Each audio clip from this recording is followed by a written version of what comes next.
स्वामी सर्वांना श्री स्वामी समर्थ. सगळ्या ताईंचे खूप खूप खूप धन्यवाद, खूप आभार. कारण सगळ्या ताईंना ही जी घंगाळ पात्र सेवा मी तुमच्याबरोबर शेअर केली आणि ही जी घंगाळ पात्र सेवा आहे तुम्हाला सर्वांना खूप आवडली, यासाठी मला तुमचे खूप खूप धन्यवाद मानायचे आहेत. कारण खूप ताईंच्या बुकिंग्ज आहेत ह्या घंगाळ पात्राची आणि त्याचबरोबर मी 2च व्हिडिओ टाकले, फक्त आणि फक्त 2 व्हिडिओ टाकले आणि धमाकेदार बुकिंग्ज आहेत. धमाकेदार घंगाळ पात्राची बुकिंग आहे आपल्याकडे. बऱ्याच ताईंना ही जी घंगाळ पात्र आहे सेवा करायची आहे आणि ही सेवा फक्त आणि फक्त बालाजी महाराजांची आहे. म्हणजेच तिरुपती बालाजी, व्यंकटेश बालाजींची सेवा आहे, ज्यामध्ये आपण व्यंकटेश स्तोत्राची सेवा जी करतो 3 रात्रीची, तशीच 3 दिवसाची ही सेवा आहे, ज्यामध्ये व्यंकटेश स्तोत्र आणि विष्णू सहस्त्रनामाचं पठण तुम्हाला करावं लागतं. विधिवत माहिती मागच्या व्हिडिओमध्ये नक्कीच सांगितली आहे मी, पण तुम्हाला आजच्या व्हिडिओमध्ये एक विशेष गोष्ट सांगणार आहे. अगदी ती गोष्ट सर्वांनी पूर्ण व्हिडिओ बघितला तरच ऐकायला मिळेल, नाहीतर ती गोष्ट तुम्ही नक्कीच मिस कराल.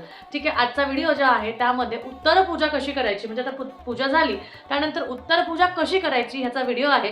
त्यामुळे व्हिडिओ पूर्ण बघा, नक्कीच तुम्हाला त्यात अजून बऱ्याच माहिती मिळतील. त्यामुळे व्हिडिओ पूर्ण बघितल्याशिवाय जायचे नाही आहे आणि श्री स्वामी समर्थ खाली कमेंटमध्ये नक्कीच लिहायचं आहे. तर आता आपण बघणार आहोत की ही जी सेवा आहे, आपण काल परवा मी तुम्हाला व्हिडिओ करून दाखवला आणि त्यामध्ये ही सेवा कशा पद्धतीने करायची ही मी तुम्हाला दाखवली होती.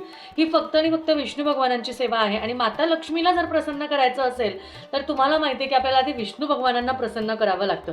त्यामुळे भगवान विष्णूंची, व्यंकटेश बालाजींची, व्यंकटेश स्वरूपातली ही सेवा आहे. कारण व्यंकटेश भगवान हे असे देव आहेत जिथे ज्यांची सेवा केल्याने आर्थिक अडचणी ह्या 100% दूर होतात. बघा, आपल्याला 3 रात्रीची सेवा माहिती आहे. रात्री 12 वाजता व्यंकटेश स्तोत्र पठण करावं लागतं 21 वेळा. ती तर सेवा आहेच आहे, पण त्याचबरोबर तुम्हाला सांगते, तुम्ही जेव्हा ही घंगाळ पात्र सेवा कराल तेव्हा नक्कीच तुम्हाला ह्या सेवेतून बरेच असे अनुभव आणि लाभ मिळतील. आता आजचा व्हिडिओ उत्तर पूजा कशी करायची आणि ह्या सेवेचे नक्की फायदे काय, तर हे मी तुम्हाला आज 100% सांगणार आहे. नक्की व्हिडिओ पूर्ण बघायचा आहे. खूप सुंदर अशी गोष्ट आणि माहिती मी तुम्हाला सांगणार आहे. त्यासाठी 100% व्हिडिओ पूर्ण बघायचा आहे. आणि खाली जय व्यंकटेश बालाजी किंवा जय श्री महालक्ष्मी किंवा श्री स्वामी समर्थ राहायला अजिबात विसरायचं नाही. चला आपण व्हिडिओची सुरुवात करूया. तर सुरुवात करण्याआधी मी तुम्हाला प्रश्न विचारू का? घरात पैसा येतो पण थांबत नाही.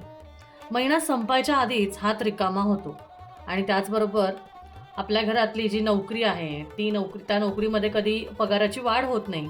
व्यवसाय करतो, भरपूर व्यवसाय करतो, पण तोटाच इतका होतो ना की प्रॉफिट काही आपल्या त्याच्यामध्ये निघत नाही. म्हणजे अगदी गुंतवलेले पैसे सुद्धा निघत नाही. त्याचबरोबर कर्ज कमी व्हायचं नाव घेत नाही, पण वाढतच जातं. आणि त्याचबरोबर तुम्हाला सांगते, कधी कधी असं वाटतं ना की आपण जितकं कमवतो ना त्याच्या दुप्पट खर्च आपल्यासमोर उभं राहतं. आणि सर्वात वाईट, सगळ्यात जास्ती वाईट म्हणजे मनात सतत एक भीती असते की आता उद्या नक्की काय, आतापर्यंत एवढ्या सगळ्या गोष्टी मला भेटत आलेल्या आहेत, तर आता उद्या नक्की काय मिळणार आहे मला. तर त्यासाठी तुम्हाला सांगते, ही जी सेवा आहे ना, ही सेवा आता मी उद्यापन करता तुम्हाला सगळी माहिती पण सांगणार आहे आणि त्याचबरोबर सगळ्या गोष्टी आपण करणार पण आहोत. आता बघा, तुम्हाला सांगते, आपल्या घरात पैशावरून वाद होतात, बरोबर.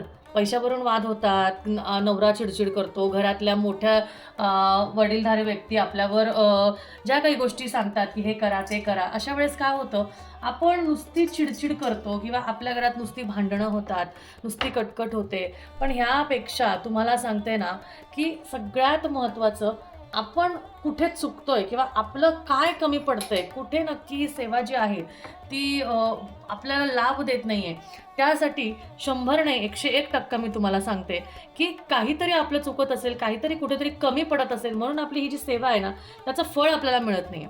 आता तुम्हाला सांगते, बायकोच्या डोक्यात सतत टेन्शन असतं की माझा नवऱ्याचा पगार कधी वाढेल, प्रमोशन कधी होईल, काय गोष्टी कधी होतील, मुलीचं लग्न करायचं, मुलाचं शिक्षण करायचं, असं सतत काही ना काही चालू असतं. मुलांच्या फीचा फोन आला की छातीत धडधड होते, आजारी पडलं कोणी तर खर्च आता कसा काढायचा याची धडधड होत असते. अशा पद्धतीने भरपूर समजा काही खर्च करायचा तर कोणाशी तरी उधार मागायचं, असं काहीतरी चालू असतं. त्यामुळे या सगळ्या गोष्टी, म्हणजे आता कोणाला टाळायचं आणि हिशोब डोक्यात रोजचा कसा ठेवायचा हेच समजत नाही. आता तुम्हाला सांगते, सगळ्यात महत्त्वाचं, सगळ्या गोष्टी मी बोलणार आहे, पण ह्या आधी आता मी तुम्हाला सांगते, या गंगाळ पात्रावर मी हळदी कुंकू अक्षदा वाहून घेतल्यावरचा मोतीशंख काढून घेतला, फुलं वगैरे सगळी काढून घ्यायची आणि आता ह्याच्यातला एक भाग तुम्हाला व्यंकटेश बालाजींच्यासाठी काढून ठेवायचा आहे. एक सेवा झाली की एक भाग तुम्हाला व्यंकटेश बालाजींसाठी काढून ठेवायचा आहे. म्हणजे 5 कॉईन, फक्त 5 कॉईन तुम्हाला त्यांच्या नावाचे हुंडी म्हणून एक त्या हुंडीमध्ये ते पैसे जे आहेत ते भरायचे. आता जसं मी सांगितलं तुम्हाला की तुम्हाला एक हुंडी घ्यायची आहे, तर त्यासाठी असा कलश बघा, अशा पद्धतीचा कलश आहे तो तुम्ही घ्यायचा. हा कलश मी इथे समोरच ठेवते म्हणजे तुमच्या लक्षात येईल. तर हा कलश घ्यायचा आणि तुमची ही जी सेवा आहे ना केलेली, त्या सेवेमधले मोजून 5 कॉईन्स जे आहेत, मोजून 5 कॉईन्स बघा, 3, 4 आणि 5 असे मोजून 5 कॉईन्स जे आहेत ते 5 कॉईन्स तुम्ही घ्यायचे आणि ह्या हुंडीमध्ये घालायचे. आता ही हुंडी म्हणजे काय, तर जेव्हा कधी आपण तिरुपती बालाजीला जाणार आहे, जेव्हा कधी आपण तिरुपतीला जाणार, तेव्हा आपण हे जे 5-5 करत करत जे कॉईन जमा करणार आहे ना, ते तिकडे हुंडीमध्ये टाकायचे आहेत. ठीक आहे. आणि मग हे जे आहेत उरलेले पैसे ते तसेच आपल्याला दरवेळेस सेवेला वापरायचे आहेत. ठीक आहे. कारण बरेच त्यांचे प्रश्न येणार की ताई मग पैसे वेगळे घ्यायचे का, काय करायचं, किंवा ते तसेच करायचे, खर्च करायचे का, तर नाही, हे पैसे खर्च करायचे नाही. याच्यातला एखादा रुपया फक्त शुभ कार्यासाठी घ्यायचा.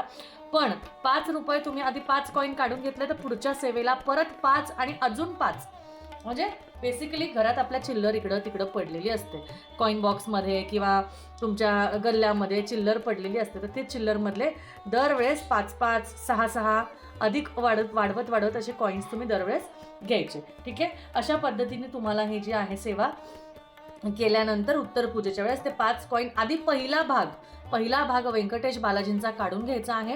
म्हणजे 5 कॉईन त्यांचे काढून घेतले बघा, ह्याच्यामध्ये काढून घेतले. ही हुंडी म्हणून तयार करायची आणि ती हुंडी तुम्हाला तिथे दान, म्हणजे ही हुंडी नाही तर यातले पैसे तुम्हाला तिथे दान करायचे.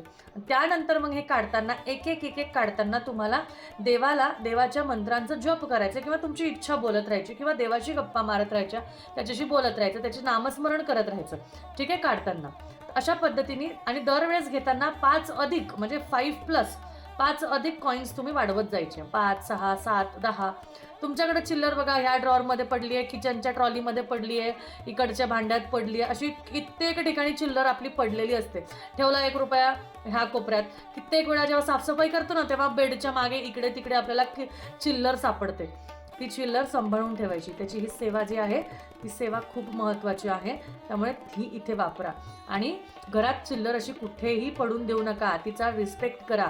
तिचा जेवढा मान सन्मान कराल तेवढीच तुमच्या घरात बालाजी महाराजांची जर सेवा केली तर तुम्हाला लक्ष्मी प्रसन्न होईल. कारण लक्ष्मीला काय हवं, तर माझ्या विष्णूंची जो सेवा करेल त्याला मी भरभरून देईल, असं लक्ष्मीचं वरदान आहे. त्यामुळे ही सेवा करताना तुम्ही आणि हां, बऱ्याच जणांचा प्रश्न असतात की ताई कधी कधी करायची, तर एकादशी, द्वादशी आणि त्रयोदशी. एकादशीला सुरुवात करायची, एकादशी, द्वादशी, त्रयोदशी, जसं आज पण मला वाटतं आहे, आणि शुक्रवार, शनिवार, रविवार. आता नॉनव्हेज खायचं का, पहिला हा प्रश्न असतो. ताई अजिबात नाही. कोणती सेवा करायची तर नॉनव्हेज खातो का आपण, तर नाही. घरातल्यांना करून द्यावं लागतं, करून द्या, पण करून देण्याआधी तुम्हाला ही सेवा करावी लागेल. सेवा संध्याकाळची आहे, मग दुपारी करायचं असतं. सकाळी ब्रह्ममुहूर्तावर सेवा करा. जेव्हा अंधार असतो तेव्हा ब्रह्ममुहूर्तावर सेवा करा आणि त्याच्यापुढे मग दिवसभरात बाकीच्यांना बनवून द्या, पण तुम्हाला नाही. कारण प्रश्न परत येणार, ताई शुक्रवार, शनिवार, रविवार असतो, सुट्टी असते, घरच्यांना लागतं, मग कसं काय करणार. मग त्यासाठी तुम्ही नका खाऊ, पण तुम्हाला ही सेवा करायची आहे. घरात धनाची वाढ, धनाचा वाढ, तुम्हाला तुम्हाला पैशाची वाढ हवी असेल तर ही सेवा नक्की करा. बालाजी महाराजांना तुम्ही एवढंसं शीतभर द्याल ते तुम्हाला पोतं भरून देतील. मी तुम्हाला खरं सांगते, त्यांची सेवा कधीच केलेली वाया जात नाही. ज्यांचे कुलदैवत बालाजी आहे, तिरुपती बालाजी, त्यांना तर त्याचा तेवढाच अनुभव आल्यातलाच असेल. त्यामुळे अशा पद्धतीमध्ये तुम्हाला दरवेळेस, आता बघा, जसं जेव्हा कधी तुम्ही जाल, किंवा एक अजून गोष्ट करू शकता, तुमच्या आजूबाजूला जो कुठला व्यंकटेश बालाजीचं कुठलं मंदिर असेल ना, तिथे जाऊन तुम्ही दान करू शकता. जर तिरुपतीला जाण्याचे योग येत नसतील तर, येणार असेल तर नक्कीच जा. पण आता जसं मी पुण्यात राहते, पुण्यात केतकावळी म्हणून आहे, नारायणपूरच्या पुढे केतकावळी म्हणून, मिनी बालाजी म्हणून म्हणतो आपण त्याला. तर केतकावळीमध्ये तुम्ही तिथे सुद्धा सुंदर बालाजीचं मंदिर आहे, तिथे सुद्धा जाऊन तुम्ही हे करू शकता. आता मी स्वतः 18 तारखेनंतर केतकावळीला जाण्याचा प्रयत्न करते, म्हणजे ठरवते. तर तेव्हा मी जाऊन हे माझ्या 2 सेवा आत्तापर्यंत झाल्यात, त्यामुळे मी 2 सेवाचं जे आहे ते तिथे हुंडीमध्ये दान करणार आहे. त्यामुळे अशा पद्धतीने, म्हणजे मला वाटतं आज काहीतरी एकादशी वाटतं, मला एकदा चेक करते आणि परत मग मी 3 दिवसाची सेवा करेन. कारण शुक्रवार, शनिवार आणि आज बघा रविवार, तर आता मी काढली, तुमच्यासमोर काढून दाखवली. आता परत भरणार, कारण शुक्रवार झाला, शनिवार झाला आणि नाही हां रविवार झाला. खरं तर मी गुरुवारी पण केली होती. गुरुवार, शुक्रवार, शनिवार 3 दिवस तर झाले. मग आज नाही केली तरी चालेल. बरोबर. म्हणजे गुरुवारी केली मी, शुक्रवारी केली आणि आज काल शनिवारी पण केली. आज रविवार आहे त्यामुळे आज मी आता काढली आहे म्हणल्यावर मी आता एकादशी जर असेल, कॅलेंडर बघितलं नाही खरं, तर करेल मग मात्र पुढचे 3 दिवस. ठीक आहे? तर अशा पद्धतीने करायचं. आणि हे काढताना ना एक काढायचं. जय व्यंकटेश बालाजी, ओम श्री व्यंकटेश बालाजी, अशा म्हणत म्हणत ओम श्री व्यंकटेश्वराय नमः असं म्हणत म्हणत तुम्हाला जो कॉईन आहे तो काढायचा आहे. ठीक आहे? अशा पद्धतीने तुम्हाला कॉईन्स काढायचे आहेत. तर ते काढून झालं की गोडाचा नैवेद्य दाखवायचा, धूपबत्ती करायची, लक्ष्मी बालाजीची आरती करायची आणि सेवा संपूर्ण करायची. बाकी काही नाही. व्यंकटेश स्तोत्राचं पुस्तक इथं ठेवू शकता, तेही चालेल. आता ह्या पात्राबरोबर तुम्हाला हा बाऊल पण हवा असेल तर तोही तुम्हाला मिळेल. तुम्ही ऑर्डर करू शकता. हे तांब्या पण हवा असेल तर हा तांब्या पण तुम्हाला मिळेल. तुम्ही हुंडीसाठी वापरायचा असेल तुम्हाला तर मी काय करते, मी हे मग आहे ना तसंच मी तिजोरीत ठेवून देते. हा जो तांब्या आहे ना ह्याच्यातच जमा करते आणि शक्यतो एक 2-3 महिन्यात वगैरे हे भरेल आणि त्यानंतर म्हणजे आपलं जेव्हा जाणं होतं शक्यतो मग जाणं होतं. आता पुण्यात तर आहे मला ऑप्शन केतकावळेला जाऊन हे करण्याची, नाहीतर आपल्या जवळपास पण असतं ना एखादं व्यंकटेश बालाजींचं मंदिर, तिथे जाऊन अर्पण केलं तरीही चालेल. ठीक आहे? तर अशा पद्धतीने ही सेवा करा आणि खरंच फायदे खूप येतात, खूप फायदे आहेत त्याचे, खूप खूप अनुभव आहेत. त्यामुळे नक्की करून बघा.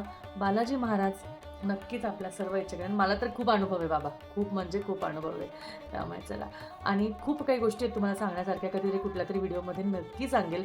गप्पा माझ्या खरंच संपत नाही, कारण माझ्याकडे सांगण्यासाठी पण तेवढं खूप असतं आणि तुमच्याशी बोलायलाही मला खूप आवडतं. त्यामुळे चला बाकीचं पुढचं बघूया आपण. आता अजून काय काय माहिती मी ह्यामध्ये देते आहे, पण व्हिडिओ पूर्ण बघायचा आहे. आपण सगळे जे कॉईन्स आहेत ते ह्याच्यामध्ये काढून घेतले. तर तुम्हाला सांगते ना, ह्या सेवेने इतका फायदा होतो, इतक्या गोष्टी आपल्या बदलतात ना, इतक्या गोष्टींमध्ये आपल्याला रिझल्ट मिळतो ना, की आपल्याला असं वाटतं की हे अनुभव खरंच येतात.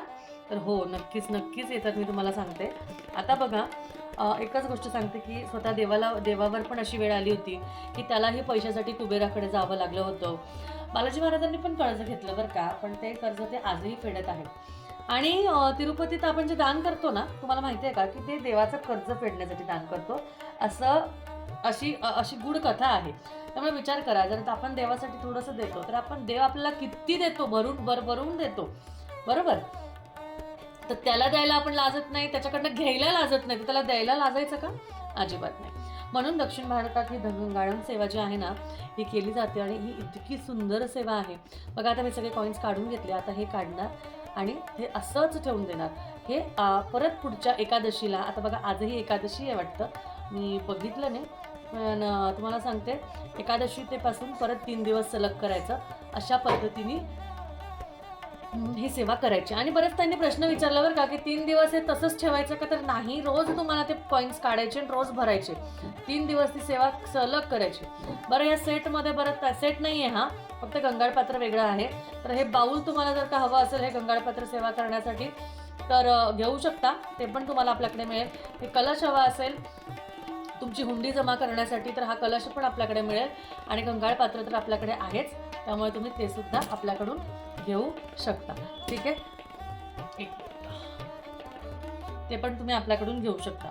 त्यामुळे तुम्हाला सांगते की ही सेवा म्हणजे बालाजी महाराजांची खूप प्रभावी सेवा आहे, खूप सुंदर सेवा आहे. आणि ही सेवा जादू नाही बरं का, श्रद्धेची ताकद आहे. श्रद्धेची ताकद आहे, ज्यामध्ये बऱ्याच जणांनी मला काल परवापासून बरेचसे अनुभव पण येत आहेत की ताई, आमच्या घरात आमचं काही कर्जाचं काम होतं ते कमी झालं, आर्थिक प्रश्न सुटायला लागले. काय असतं ना, अशा आर्थिकरित्या आपल्याला समाधान जिथं मिळतं ना त्या सेवा कराव्यात, कारण आपल्याकडनं इतर सेवा होत नाही. मग ह्या सेवा करून नक्कीच त्याचं फळ 100% मिळतं. आणि तुम्हाला सांगू का, देव कधीच ऋणी राहत नाही. आपण म्हणतो की बालाजी महाराजांसाठी ते पैसे काढायचे, मग त्यांना ते करायचे. देवाला कधीच तुमचं काही नको, बरोबर, पण जेव्हा तो आपल्याला द्यायची वेळ येते ना, का तर हे वेळ देतो आपण देवाला, त्याचं नामस्मरण करतो म्हणून तो आपल्याला सगळं देतो, बरोबर. त्यामुळे आपण जर त्याचं ओझं हलकं केलं तर तो आपलं का नाही करणार, पण आपण त्याचं ओझं हलकं करत नाही तर आपण त्याच्या नामस्मरणात गुंग होऊन जातो, बरोबर. म्हणून ही सेवा करायची. आणि तुम्हाला एक सांगते की तुम्ही जर का हा व्हिडिओ आज ऐकत असाल ना, 100% योगायोग आहे, 100%. कारण बालाजी महाराज स्वतःहून सांगतात की तुम्ही ही सेवा करा, कारण या सेवेने खूप खूप आहे, खूप सुंदर अनुभव आहे. आणि काय करायचं आहे तुम्हाला आता संध्याकाळी मस्त लक्ष्मीचं आगमन करायचं, बालाजी महाराजांची व्यंकटेश स्तोत्राची 21 वेळा पठण करायचं, विष्णू सहस्त्रनाम वाचायचं, आरती करायची लक्ष्मी बालाजींची आणि ही सेवा सलग 3 दिवस करायची. दररोज काढायचं, दररोज भरायचं. शुक्रवार, शनिवार, रविवार किंवा एकादशीपासून एकादशी, द्वादशी आणि त्रयोदशी अशी 3 दिवसाची ही सेवा आहे. त्यामुळे नक्की करायची. तर एकदा ही गंगाळम सेवा मनापासून करून बघा. तुमच्या घरावरची अडचण देव स्वतःच्या वाट्याला घेईल आणि तुम्हाला हवे तसे रिझल्ट तुम्हाला त्याच्यावरनं हवे तसे अनुभव तुम्हाला मिळतील. आणि बालाजी भगवानांची ही जी गंगाळम सेवा आहे याचे सुंदर असे अनुभवही तुम्हाला बघायला मिळतील. त्यामुळे ज्यांना कोणाला हे बालाजी गंगाळम सेवा करायची आहे ते नक्कीच आपल्या दिलेल्या नंबरला कॉन्टॅक्ट करू शकता आणि आपल्याशी संपर्क साधून तुम्ही ही सेवा आजच करायला सुरुवात करू शकता. श्री स्वामी. तर व्हिडिओ कसा वाटला हे नक्कीच सांगायचं आहे. त्याचबरोबर खाली कमेंटमध्ये जय व्यंकटेश बालाजी, जय महालक्ष्मी लिहायचं आहे. आणि नवीन असाल तर व्हिडिओला सबस्क्राईब करून, चॅनलला सबस्क्राईब करून व्हिडिओला लाईक करायचं आहे आणि येत्या पुढच्या व्हिडिओजच्या नोटिफिकेशनसाठी बेलवर क्लिक करायचं आहे. भेटूया परत. श्री स्वामी समर्थ.